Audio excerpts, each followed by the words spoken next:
I scrubbed until my skin turned raw, the hot water blistering down my back, but I could still feel his fingerprints, branded into my thighs like a secret I'd never erase.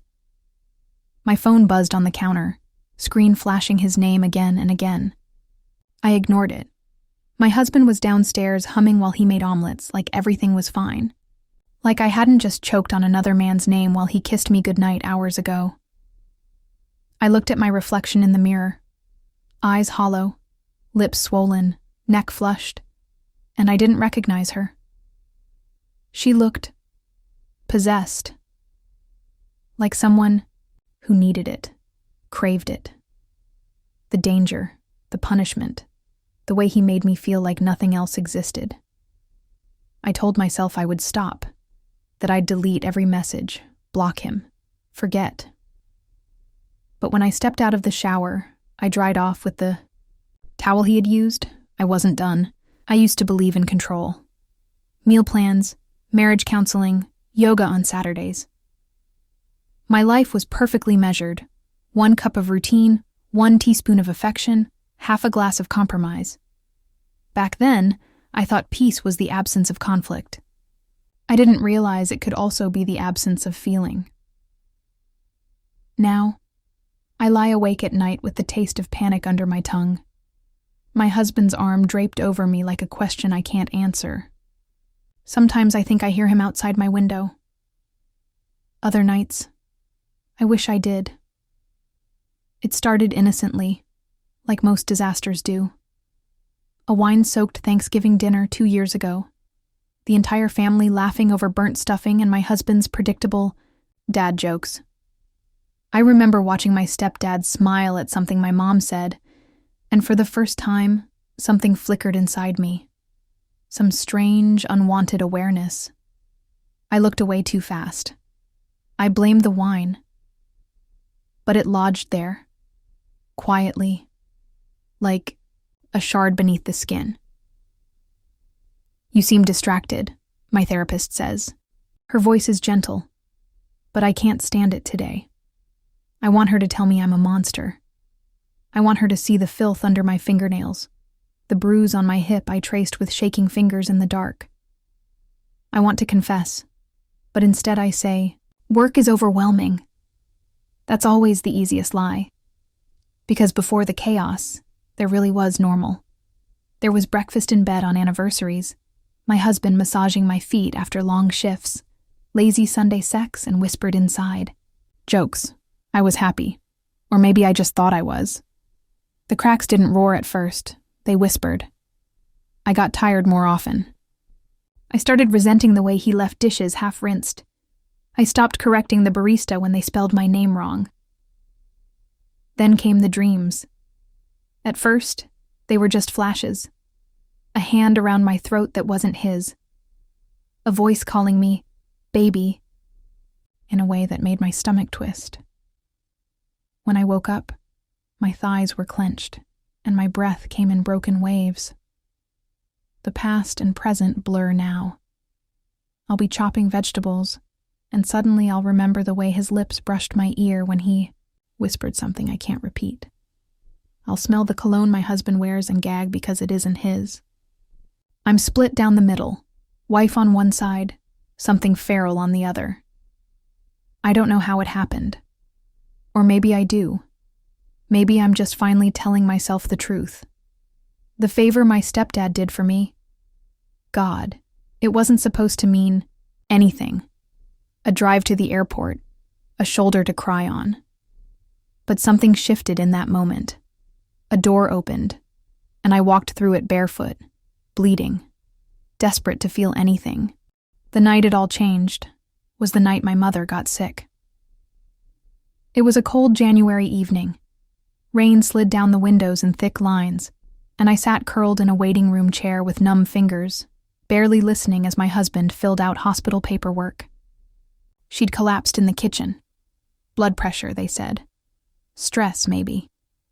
Nothing fatal, just enough to shake the scaffolding of our neatly arranged lives. My stepdad arrived an hour later, rain-soaked and frantic.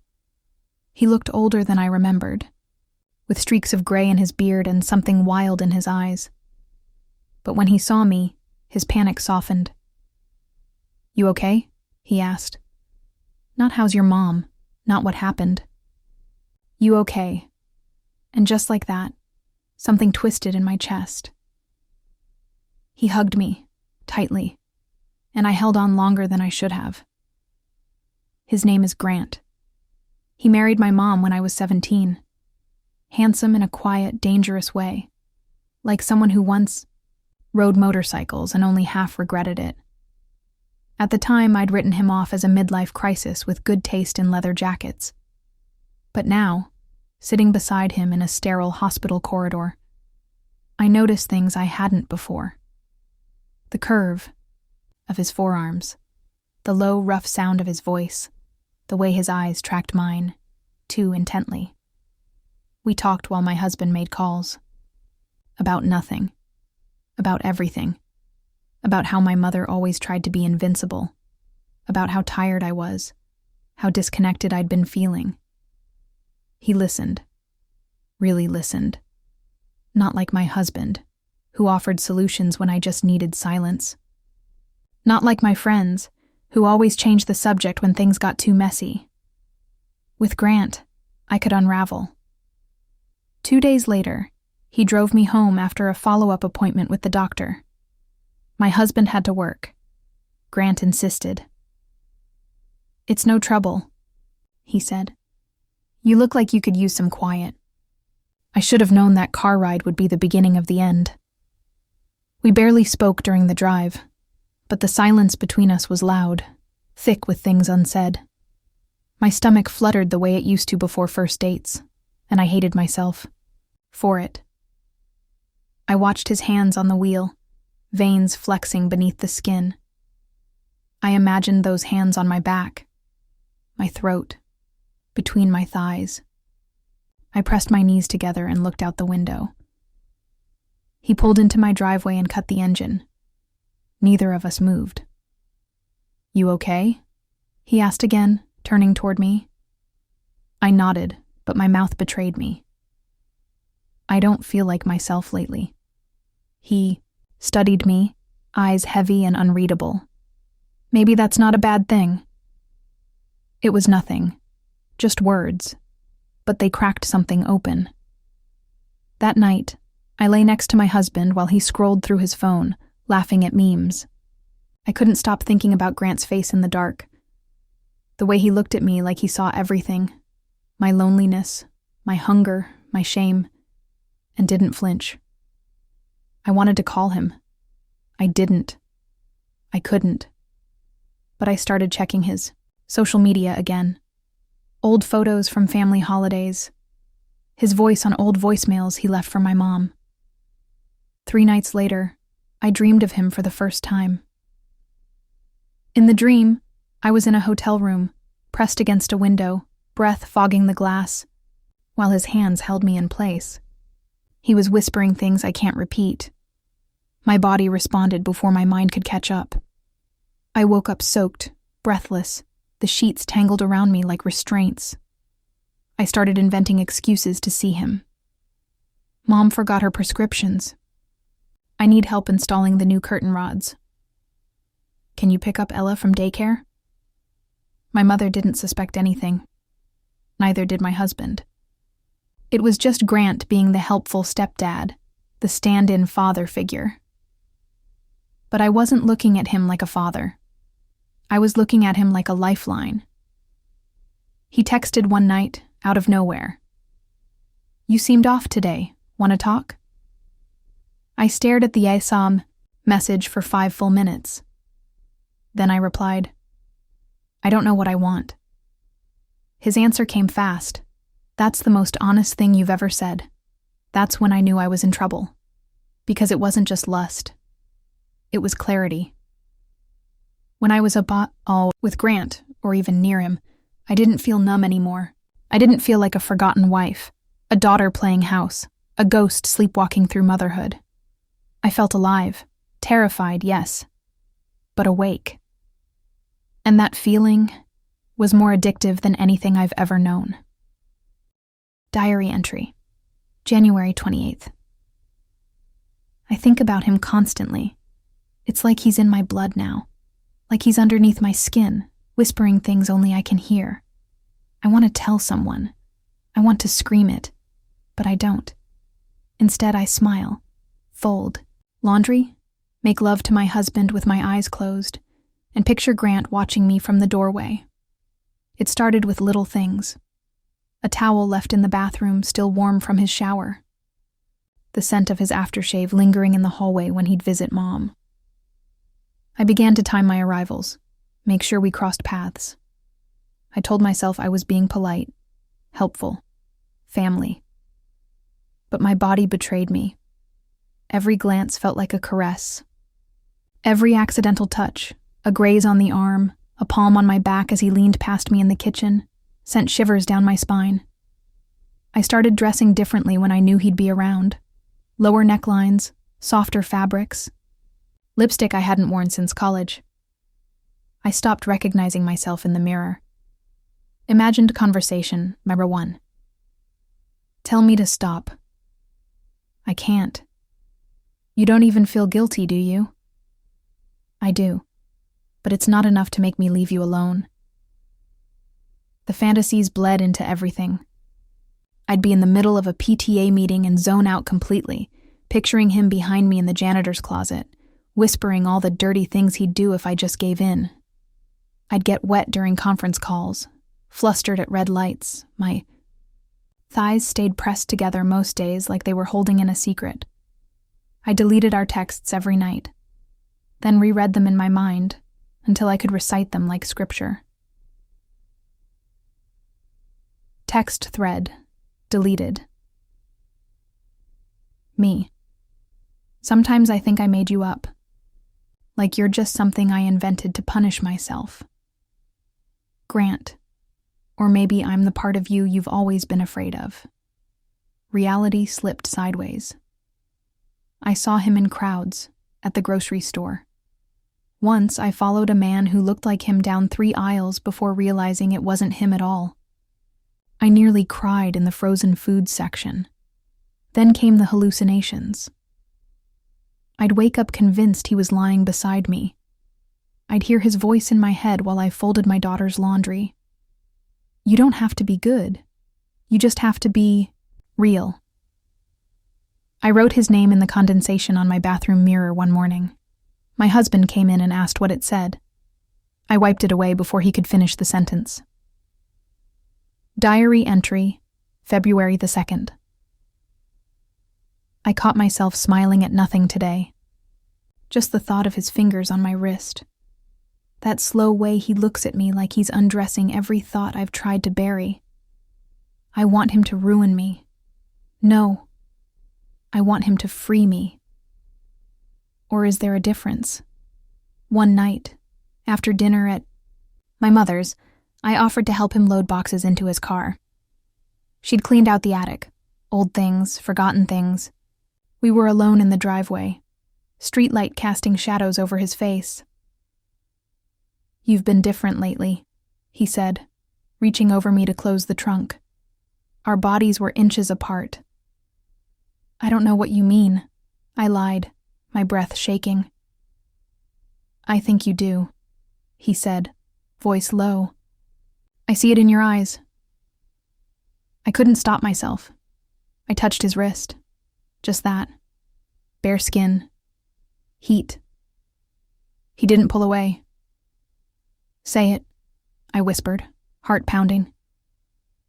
I shouldn't want you, he said. And I kissed him. I don't remember driving home. I don't remember what excuse I gave my husband when I slipped into bed smelling like someone else. But I remember how the kiss felt. Like fire. Like release. Like all the pieces of me I'd buried were suddenly screaming to be seen. Imagined conversation. For 2. Shower. Tell me you think about me when you're with him. Every single time. Does he know your body's already mine? No. But I think he suspects. I began narrating everything in my head like a story I wasn't brave enough to write. Scene. My kitchen. Morning light. Me, pouring. Coffee with shaky hands. Him, entering behind me, his breath against my neck. Line. You look like you haven't been touched in weeks. My response. I haven't. Not the way I need. It was like living in two worlds. One, where I was a mother, a wife, a functioning adult. And the other, a fever dream where Grant belonged to me in ways no one else ever had. I became obsessive. I started snooping through my mom's things, looking for photos of them together, notes, receipts, evidence that she still loved him, that he didn't love her. I told myself I wasn't trying to justify it. I was. Of course I was. Diary entry, February 9th. I had a dream I was in a white room, strapped to a chair, and he was reading every one of my thoughts out loud. My husband stood behind him, listening, slowly realizing who I really was. I woke up gasping, between sobs and an orgasm. I don't even know how that's possible. Stopped answering my husband's calls during the day. I stopped initiating anything physical at night. When he touched me, I flinched. Not because I didn't want to be touched, but because it wasn't his touch. The guilt came in waves. It would crash into me after school pickups, after bath time, when I watched my daughter laugh and realized I was poisoning the soil she grew in. But then I'd hear Grant's voice again, inside my head, soft, demanding. You were never meant for smallness, for silence. You were made to burn. Imagine scene. Therapist's office. I think I'm losing my mind. No, she says. You're waking up. I started seeing red lights as symbols. Stop, wait, danger. I ran 3 of them in 1 week. I scratched his name into a notebook during a Zoom meeting, only realizing it after I'd filled an entire page. Then I ripped it out and flushed it down the toilet. There were moments I'd convinced myself I had control, that I could stop, that I would stop, that he was just a symptom, not the disease. Then a message would appear. Grant, can't stop thinking. About your mouth. And I'd be gone again. Diary entry, February 14th, Valentine's Day. He left a gift on my doorstep. No note. Just a single black lace thong and a key. My heart nearly exploded. I wore them both under my dress at dinner with my husband. Every bite of food tasted like sin. Every "I love you," he whispered, felt like theft. I think I knew I was spiraling. I just didn't care, because for the first time in years, I felt like mine. Not a wife, not a daughter, not a mother, just a woman. A terrible, hungry, desperate woman. And I loved her.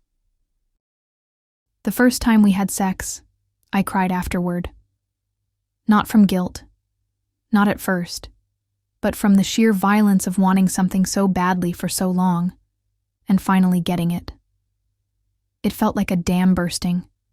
My whole body trembled with the impact of him inside me, around me, all over me, like he was carving his name into every cell I owned. It happened in his house, my childhood home. My mother had gone to visit her sister in Maine for the week. Grant said he needed help sorting through some of her old storage. I told my husband I was going to a bookstore. I wore the lace thong he'd given me. When he opened the door, he didn't say anything. Just pulled me inside by the wrist and closed it behind me. The tension between us was feral, so thick it choked me. He didn't ask. I didn't speak. Our mouths collided before the door even latched shut. We didn't make it to the bedroom. He pushed me up against the hallway wall, his hands sliding under my coat like he was starving, like he was entitled to the hunger that had taken root in both of us.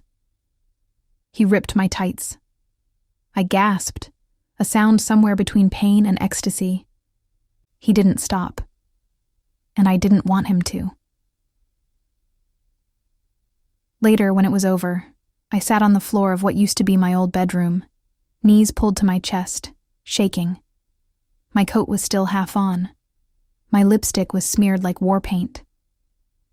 Grant lit a cigarette, in the hallway pacing like a man who couldn't believe what he'd done. Neither of us spoke for 10 minutes.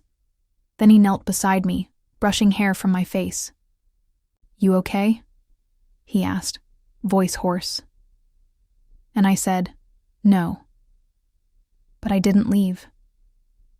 It didn't stop after that. We created routines, systems, a whole hidden universe of codes and cover stories. He'd text me one word, "now," and I'd find an excuse. Errands, Target runs, school pickups.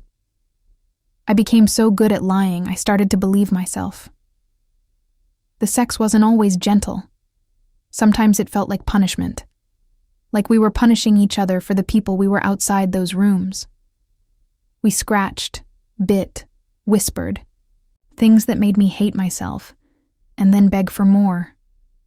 My thighs stayed bruised, my voice stayed hoarse, but I kept going back. Because when he touched me, I disappeared, and I needed to. One afternoon, I came home reeking of him. My husband was in the kitchen, stirring pasta sauce. He kissed my cheek and smiled.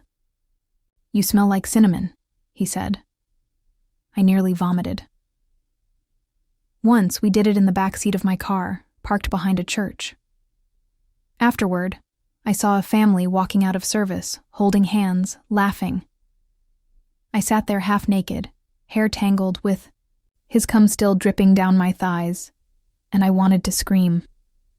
Not from shame, from the cruelty of what I'd done to myself. To everyone. During one of our encounters, he whispered my name over and over like a prayer. My real name. Not baby, not sweetheart, just me, and it shattered something. Because my husband hadn't said my name during sex in years.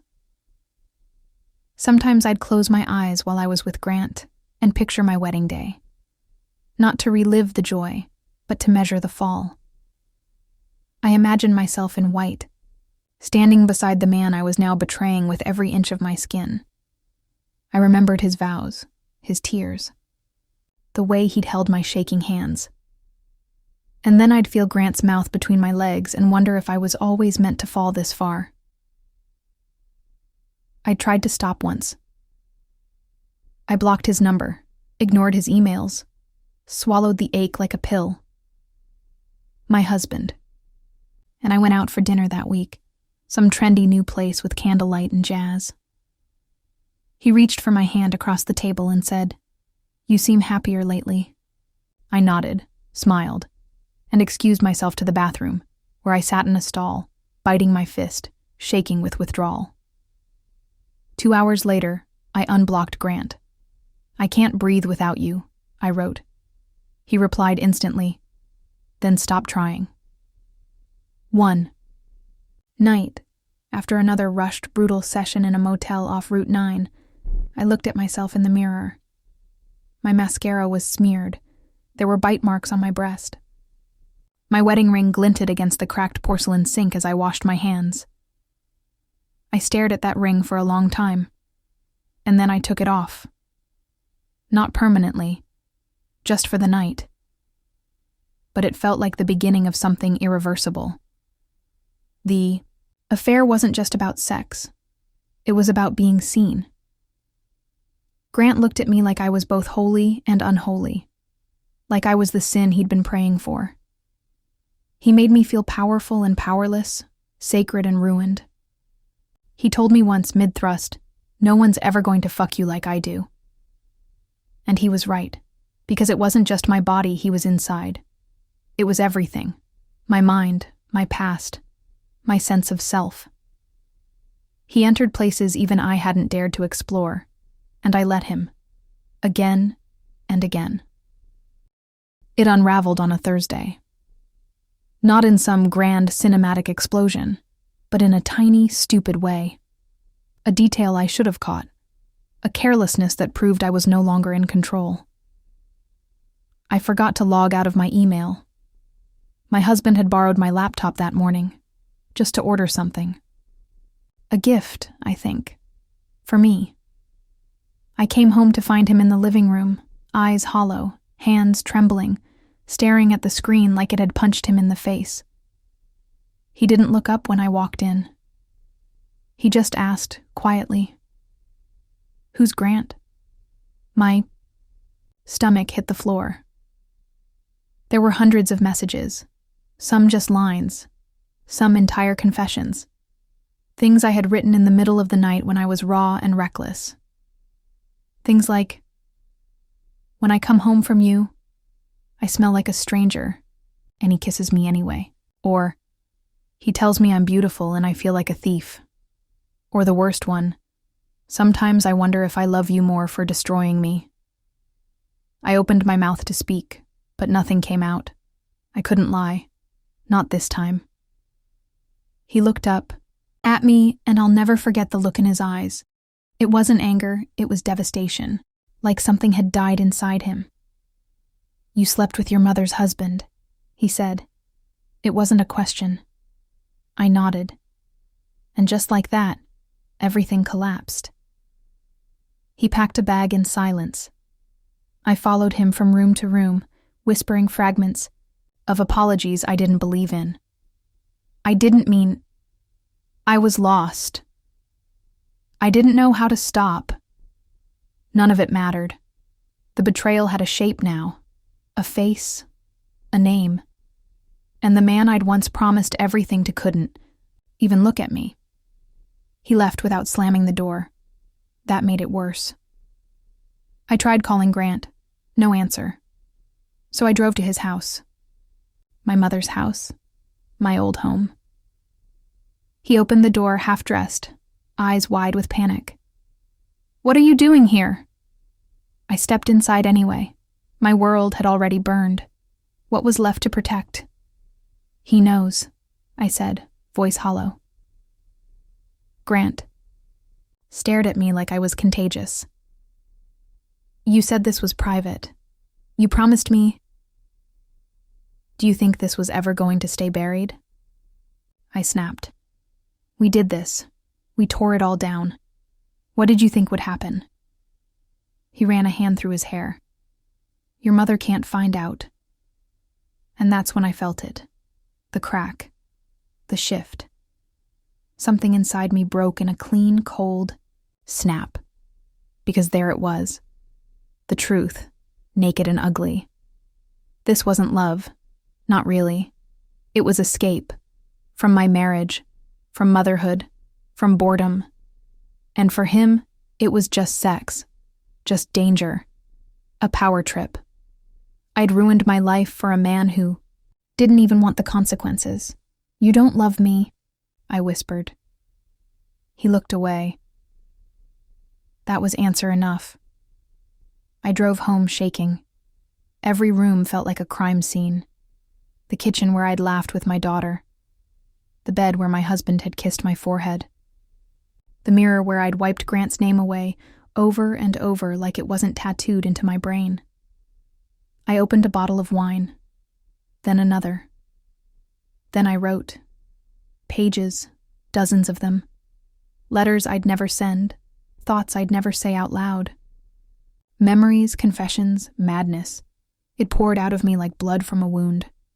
I wanted to scream, to vanish, to rewind, but all I could do was sit in the wreckage and feel it.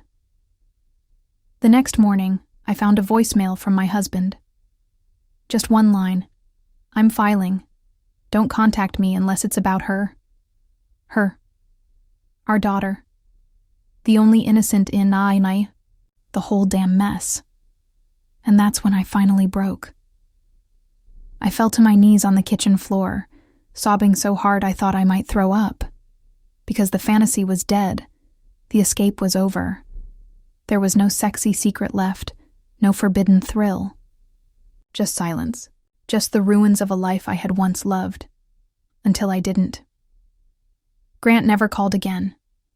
And I never tried. because some desires aren't meant to be fulfilled. They're meant to rot in the corners of your mind, whispering lies. And if you let them out, if you feed them, they'll consume everything. That's the thing no one tells you about infidelity, about obsession, about lust that pretends to be love. It doesn't just break hearts, it hollows them out. And when the dust settles, you're left with a version of yourself you can't even recognize. One you'll spend the rest of your life trying to forget. I still wear the ring. Not because I'm still married. He made sure that ended quickly. But because my finger feels naked without it, like a phantom limb. A reminder that something once belonged there. That something was once mine.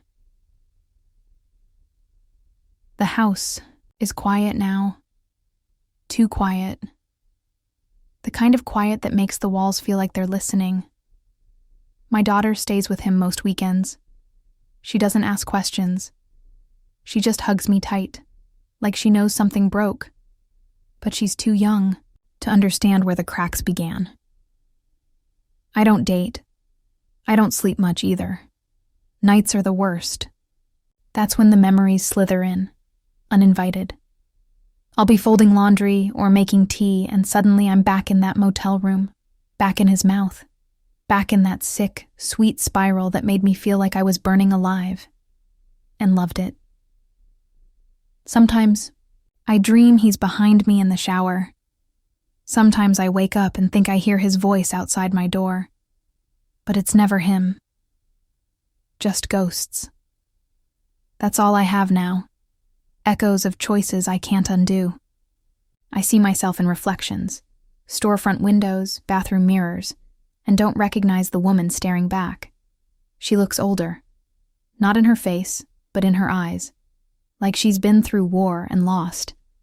And yet, I miss him. God help me. I miss him. Not just the sex, not just the high, but the way he looked at me like I was dangerous. Like I was untouchable and filthy and sacred all at once. My husband never looked at me like that. No one ever did. Sometimes, when I'm alone, too long, I imagine knocking on Grant's door again. Just to see his face. Just to ask if it meant anything. If I meant anything. But I never go, because I'm not sure what would be worse, if he answered, or if he didn't. So instead, I sit on my porch with a glass of wine, watching the world move on without me. Neighbors laugh, dogs bark, children ride bikes, life continues, unaware. And I stay in the ruins, waiting for something I can't even name.